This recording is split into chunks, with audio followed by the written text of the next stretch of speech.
नमस्कार. पालक हो, मुलाचं घडणं आणि बिघडणं हे बऱ्याच अंशी पालकांनी दिलेल्या वातावरणावर अवलंबून असतं. तुम्ही घरातलं वातावरण कशा पद्धतीचं दिलं आहे त्याच्यावरून तो घडत असतो किंवा बिघडला तर त्याला बऱ्याच अंशी कारणीभूत तुम्ही असता, हे लक्षात घ्या. भरपूर पैसा ओतून एखादी मोठी शाळा मिळवून दिली किंवा मोठं डोनेशन दिलं आणि शाळेत ॲडमिशन घेऊन दिलं म्हणजे आपलं काम झालं असं बऱ्याच अंशी पालकांना वाटत असतं. बरोबर आहे, शिक्षकाची जबाबदारी आहे मूल घडवणं, पण शेवटी ते शाळेतून तुमच्या घरी येणार आहे.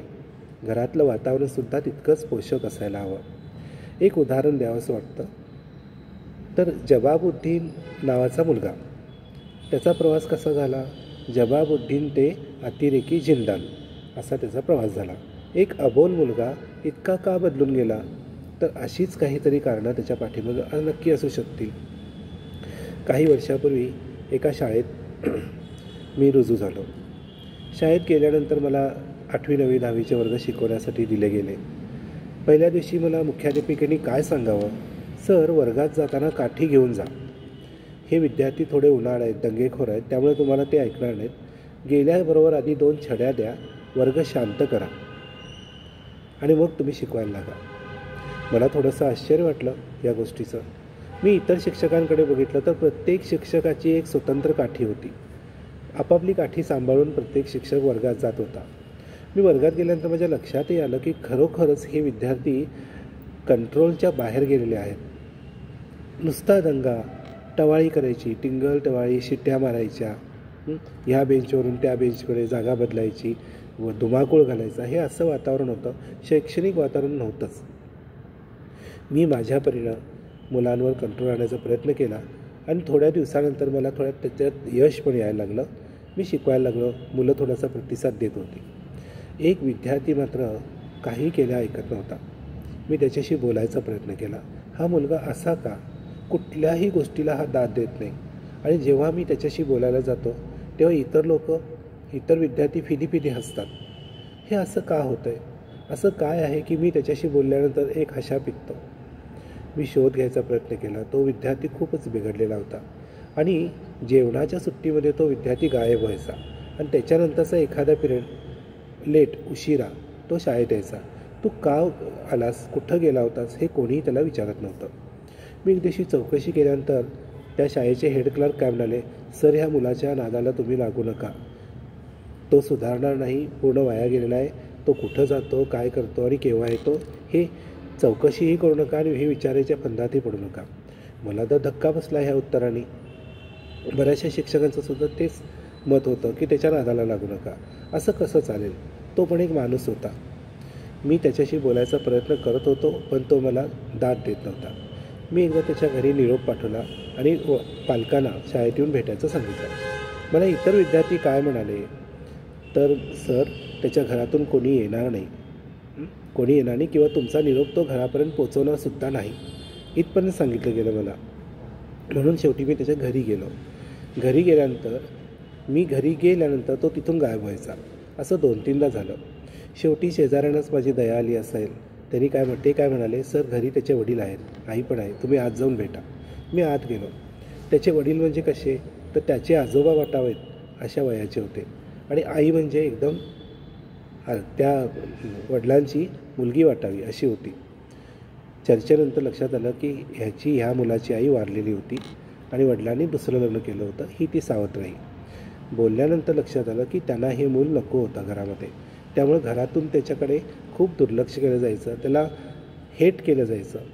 त्यामुळे तो मुलगा सतत चिडायचा आणि त्याला घरात खाणं पिणं पण व्यवस्थित मिळायचं नाही.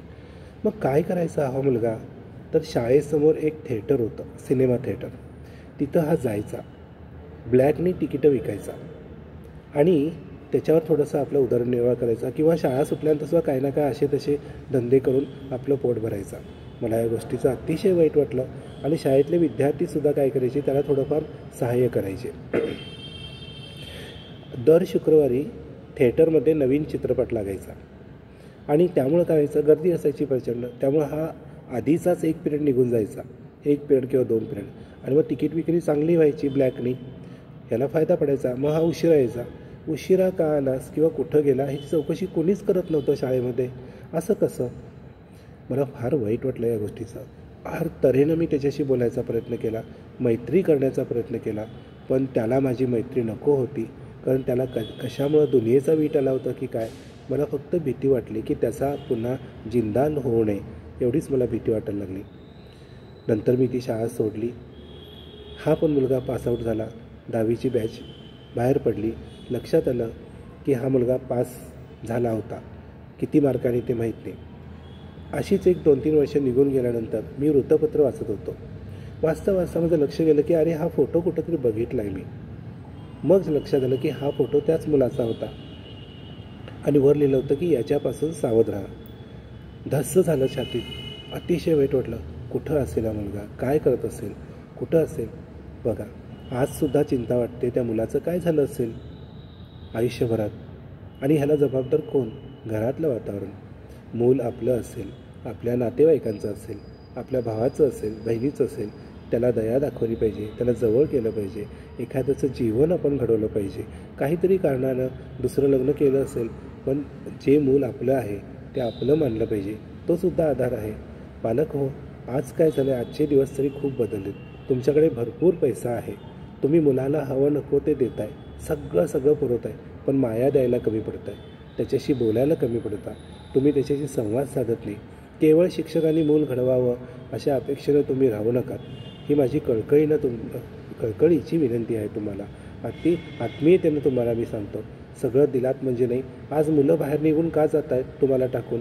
कारण त्यांना तुम्ही त्यांच्या लहानपणी माया दिलेली नाही आहे. म्हणून हे अंतर का वाढतं आहे? तुमच्या वागण्यामुळे. तर घरातलं वातावरणसुद्धा तितकंच पोषक असायला हवं.